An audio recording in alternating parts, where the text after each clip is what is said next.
కూటమి ప్రభుత్వం అధికారంలోకి వచ్చినప్పటి నుంచి ప్రభుత్వం నడపడం ఒక పెద్ద సవాలుగా మారుతూ ఉంది. ముఖ్యంగా మీడియా సపోర్ట్తో ఎంత భజన చేయించినా కూడా ప్రజల్లో అసంతృప్తి అలాగే కనిపిస్తోంది.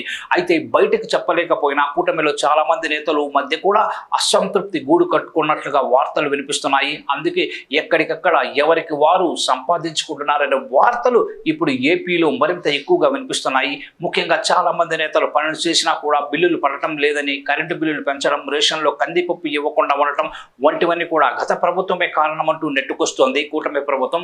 అయితే మొదట్లో జనాలు నమ్మినప్పటికీ ఇప్పుడు కూటమి ప్రభుత్వం ఏర్పడి ఏడాది కావస్తున్నా ఇంకా అదే విషయాన్ని చెప్పుకుంటూ పోతుండటంతో ప్రజలు కూడా నమ్మే పరిస్థితి కనిపించడం లేదు. ముఖ్యంగా గత ప్రభుత్వంలో ఏదో వంకన అకౌంట్లో డబ్బులు వేయడం అలవాటు చేసింది. అలా ప్రజల చేతిలో ఏదో ఒక రూపంలో మనీ ఎక్కువగా ట్రాన్స్ఫర్ కనిపిస్తూ ఉండేది. అయితే ఇప్పుడు దాదాపుగా ప్రజల చేతిలో డబ్బు సర్క్యులేషన్ ఆగిపోయినట్లుగా తెలుస్తోంది. ఇలా అసంతృప్తి కనిపించిన సమయాలలో విమానాశ్రయాలు, కొత్త జిల్లాల ఏర్పాటు, ఉక్కు ఫ్యాక్టరీ, కొత్త పరిశ్రమలు అంటూ ఏ ఒక్క వాటిని చూపిస్తూ దాటేస్తూ వస్తున్నారు. ఇక ప్రభుత్వ ఉద్యోగులు అయితే ఇప్పటి వరకు ఏ ఒక్క గుడ్ న్యూస్ చెప్పకుండా ఎలాంటి బెనిఫిట్స్ కూడా కూటమి సర్కారు చెప్పలేదు. సచివాలయ ఉద్యోగులతో అన్ని పనులు చేయిస్తున్నారనే అసంతృప్తి కూడా కనిపిస్తోంది. ఇలా అన్నిటిలో కూడా అసంతృప్తి మొదలవుతుందని తెలిసే ఇప్పుడు మళ్ళీ ఉచిత 3 గ్యాస్ సిలిండర్ల సబ్సిడీని ఒకేసారి వేయబోతున్నామని, అలాగే తల్లికి వందనం, అన్నదాత సుఖీభవ, ఫ్రీ బస్ వంటి పథకాలను అమల్లో చేస్తామంటూ మళ్ళీ ప్రకటించారు.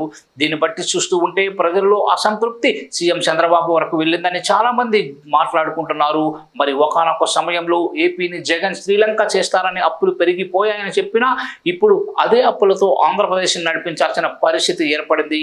ముఖ్యంగా పథకాలన్నింటినీ కూడా అమలు చేస్తే మరిన్ని అప్పులు తప్పేలా లేవు ఏపీ ప్రభుత్వానికి, ఏపీ రాష్ట్రానికి.